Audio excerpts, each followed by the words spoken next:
प्रेम विवाह की सफलता। दोस्तों, आज के समय में यह वाक्य बहुत आम है।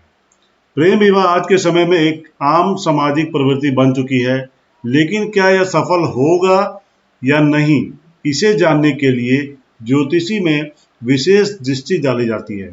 जन्म कुंडली में प्रेम संबंधों और विवाह की अस्थिरता या स्थिरता को समझने के लिए पंचम भाव, जिसे प्रेम और रोमांस का भाव कहा जाता है, और सप्तम भाव, विवाह और जीवन साथी का गहन विश्लेषण किया जाता है।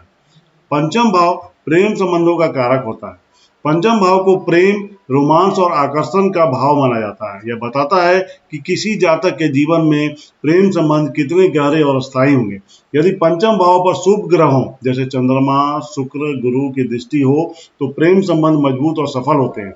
यदि शनि, राहु या केतु पंचम भाव में स्थित हो तो या इस भाव पर दृष्टि डाल रहे हो तो प्रेम संबंधों में बाधाएं आ सकती है।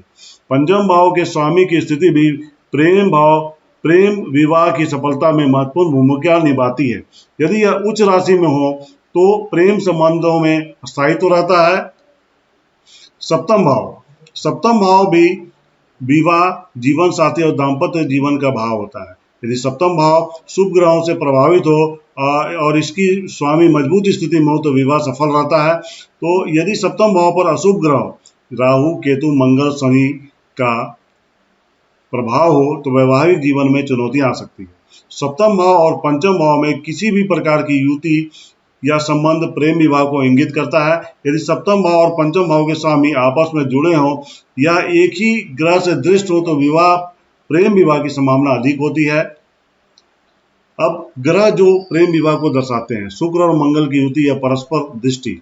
शुक्र और मंगल की युति प्रेम विवाह में सफलता का या असफलता का मुख्य कारक होता है। यदि मंगल या शुक्र नीच का हो जाए और सप्तम भाव में बैठ जाए तो निश्चय ही यहाँ तलाक के योग बन सकते हैं। पंचम भाव और सप्तम भाव का आपसी संबंध प्रेम विवाह को सफल बनाने के लिए एक मजबूत योग है। तो किसी भी विवाह में बंधन के पहले इसको देखना अत्यंत लाभदायक हो सकता है। इसे जरूर देखा जाना चाहिए। जय श्री कृष्ण।